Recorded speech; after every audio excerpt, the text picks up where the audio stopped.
waiting. I've just spoken for some time with President Zelensky of Ukraine.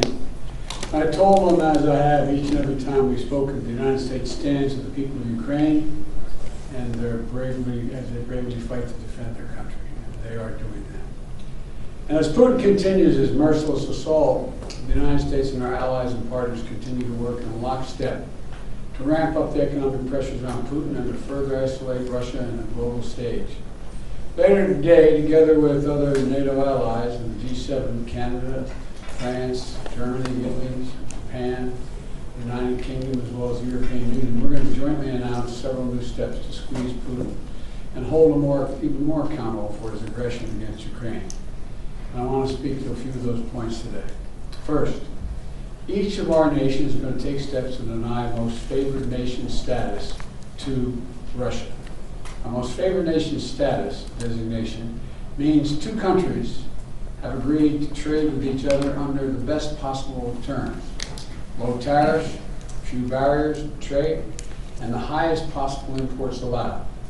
In the United States, we call this permanent normal trade relations, PNTR. It's the same thing. Revoking PNTR for Russia is going to make it harder for Russia to do business with the United States. And doing it in unison with other nations to make up half of the global economy will be another crushing blow to the Russian economy. It's already suffering very badly from our sanctions.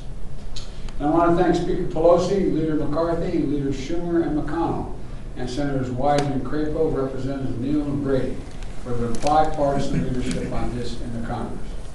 I would like to offer a special thanks to Speaker Pelosi, who's been a strong advocate for revoking PNTR and who agreed to hold off on that in the House until I could line up all of our key allies to keep us in complete unison. Unity among our allies is critically important, as you all know, from my perspective. Many issues divide us in Washington, but standing for democracy in Ukraine, pushing Russia's aggression, should not be one of those issues. The free world is coming together to confront Putin. Our two parties here at home are leading the way. With that bipartisan cooperation, I'm looking forward to signing into law the bill revoking PNTR, which is, again, most people think of as most favored nation status. We're also taking a further step of banning imports of goods from several signature sectors of the Russian economy, including seafood, vodka, and diamonds. And we're going to continue to squeeze Putin. The G7 will seek to deny Russia the ability to borrow from leading multinational institutions, such as the International Monetary Fund and the World Bank. Putin is an aggressor. He is the aggressor. Putin must pay the price.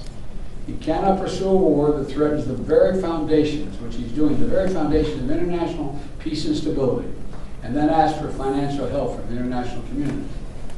The G7 is also stepping up pressure that we're targeting, and we're increasing coordination among the G7 countries to target and capture their ill-begotten gains.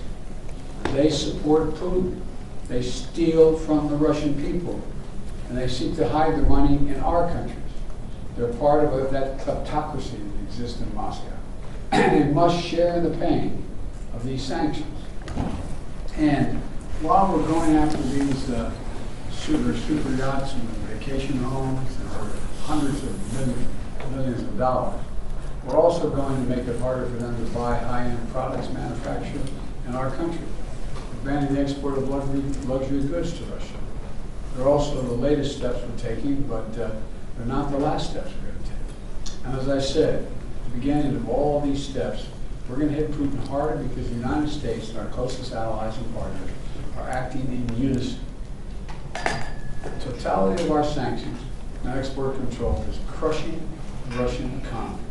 The ruble has lost more than half its value. They tell me it takes about 200 rubles equal $1 these days. Moscow Stock Exchange has been closed for 2 weeks because they know the moment it opens it will probably collapse. Credit rating agencies have downgraded Russia's government to junk status, its economy to junk status. The list of businesses, international corporations leaving Russia is growing by the day. We're also continuing to close corporations with allies and partners to make sure that the close cooperation we continue to have, Ukrainian people are able to defend their own nation.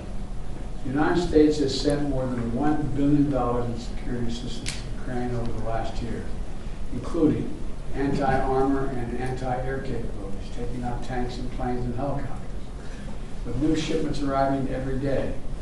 We, the United States, are also facilitating significant shipments of security assistance from our allies and partners to Ukraine. And the humanitarian front, we're working closely with the UN and humanitarian organizations to support the people of Ukraine who have been displaced by the violence of Ukraine. We're providing tens of thousands of tons of humanitarian supplies, food, water, and medicines, coming via truck and train every single day. Yesterday in Poland, Vice President Harris announced an additional $53 million in additional humanitarian support to Ukraine. That brings the total humanitarian assistance to $107 million in just 2 weeks. We joined this effort with more than 30 other countries. We're providing hundreds of millions more. And last night, with great credit, the Congress passed a bipartisan spending bill that included an additional $13.6 billion in new assistance to the Ukrainian people. I look forward to signing that immediately. I also want to be clear, though. We will make sure Ukraine has weapons to defend against an invading Russian force. We will send money, food, and aid to save the Ukrainian people. And I will welcome Ukrainian refugees. We should welcome them here with open arms if they need access. And we're going to provide more support for Ukraine. We're going to continue to stand together with our allies in Europe and send an unmistakable message. We'll defend every single inch of NATO territory with the full might of the united and galvanized NATO. We will not fight a war against Russia in Ukraine.